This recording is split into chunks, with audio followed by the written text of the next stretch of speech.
আরে বাবা 2 পিস গোশ কেন, 20 কেজি মুরগির গোশ দিয়ে রানলেও ভাগে পাবা না।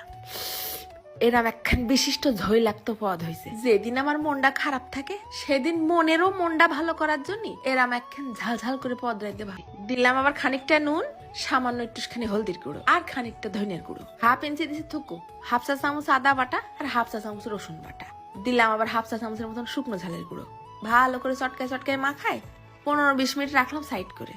মুরগির মধ্যে ঝাল নুনটা ঢুকুক। এইবার নিছি বেশ মুঠখানিক পেঁয়াজ কুচি আর প্রায় বিঘে খানিক শুকনো ঝাল, একটুখানি পানি দিয়ে একদম সাফা সাফা করে বাইটে নিয়ে আসলাম। তারপর কড়াইয়ের পর ফেলাই দিয়েছি চামচ খানিক আস্ত জিরে, টাইলে নিয়ে গুঁড়ো করে রাখলাম। ওই কড়াইয়ের মধ্যেই ঢেলে দেবো মন খানিক সর্ষের তেল। তার মধ্যে ফার্স্টে আগে মুরগিটা ঢেলে দিয়ে একদম ভাজা ভাজা করে নেব। দেখো না সর্ষের তেল তো না, মনে হচ্ছে কড়াইয়ের মধ্যে হুইল পাউডার দিয়ে কাপড় গুলাইছি। উঠোই উঠোই দেখতে হবে মুরগির গায়ে ভাজা ভাজা লাল রং হয়েছে কি।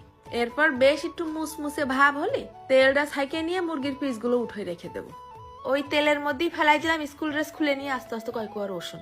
রসুনটা অর্ধেকটা খানিক ভাজা হলে ঢাইলে দেবো ওই পেঁয়াজ আর শুকনো ঝাল বাটা।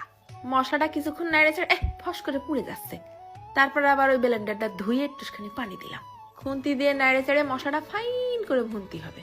এই ফাঁকে দিয়ে দিলাম খানিকটা নুন আর হাফ চা চামচের মতন হলদির গুঁড়ো। সেটারও কিছুক্ষণ মিশাই নিয়ে ঢাইলে দেবো ওই ভাজা মুরগির গোশ।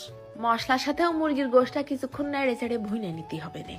মশলাটা খানিকটা ঢুকুক। এখন আর পানি টানি কিছু দেবো না, তেল উঠা উঠা ভাপ করে নেব। এই পর্যায়ে পাটাটা মাথায় তুলে নিয়ে এসে ছিটোই দিলাম ওই জিরে গুঁড়ো। এরপর সব একসাথে নেড়ে চেড়ে মিশাই নিয়ে একদম শেষ পর্যায়ে ছিটোই দেবো 2 পিস লেবু চিপড়াই আর দিয়ে দিলাম খানিকটা ধনেপাতা কুচি। হয়ে গেছে রান্না। ঝালখোররা কনে আছে, ভাত নিয়ে এসে চুলোর পিঠে বসো। বেশি না, 1 চামচ তুলে দিবানে, খাইয়ে কান্তি কান্তি বাড়ি যায়নি।